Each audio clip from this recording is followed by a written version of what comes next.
रयतेची पण मागणी करणार आहोत आणि येणाऱ्या काळामध्ये चंद्रकांत रघुवंशी यांच्या घरावर देखील आम्ही मोर्चा काढून आम्ही जाब विचारणार आहोत। आणि या नंदुरबार जिल्ह्याला वांद्रे का या ठिकाणी नंदुरबार जिल्ह्यामध्ये तुम्ही कुत्रे मांजरांना जागा दिलेली आहे, तुम्ही चौकामध्ये कुत्रे मांजरांना जागा दिली आहे, पण आदिवासीचे शहीद क्रांतिकारी बिरसा मुंडा, जयपाल मुंडा आणि खाजा नाईक, टंट्या भीम अशा लोकांना तुम्ही कुठेही स्थान दिले, ज्याच्यावरनं हे सिद्ध होतंय की तुम्ही आदिवासी विरोधी आहे।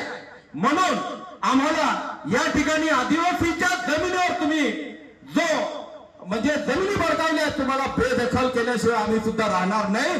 आणि तुम्हाला परमेश्वर एवढं मोठं आयुष्य द्यावं, तुम्हाला श्रीकृष्णाचं आयुष्य लाभो। श्रीकृष्णाचं आयुष्य किती होतं माहितीये? 108 वर्ष। आणि ह्या जे जमिनी आहेत ह्या तुम्ही बेकायदेशीररित्या अवैधरित्या तुम्ही बळकावल्या आहेत, याचं संरक्षण तुम्ही येणाऱ्या काळामध्ये करून दाखवा। तुमचा बर्बादीचा इतिहास तुम्ही तुमच्या डोळ्याने पाहतोपर्यंत तुम्हाला आयुष्य लाभलं पाहिजे। अशा प्रकारची देवगुरु मातेच्या चरणी प्रार्थना करतो, लंबा आयुष्य जीवो तुम्ही, जगा अजून तुम्ही, आणि आमच्या आदिवासीवर जेवढा अन्याय करायचा तेवढा करा। नंदुरबारच्या जीटीपी कॉलेज माहिती आहे सगळ्यांना, जीटीपी कॉलेज ही पाटलांची संस्था देखील त्यांच्याकडे आहे। त्या शाळेमध्ये आज तुमचा कोणी भाऊ बंद शिकत असेल किंवा नोकरीला शिक्षक जरी लागला असेल, त्या शाळेमध्ये हिंदी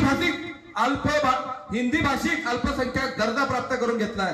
तुम्हाला माहिती आहे याच्याबद्दल? हिंदी अल्पभाषिक दर्जा म्हणजे काय?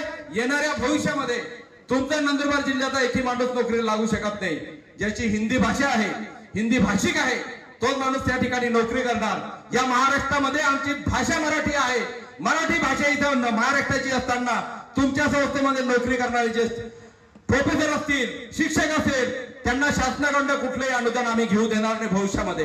तुम्ही तुमचेच घरचे पैसे द्या आणि हिंदी भाषिक म्हणून तुम्ही सगळे तुमचे शिक्षक लावा, हरकत नाही आम्हाला। धन्यवाद मित्रांनो।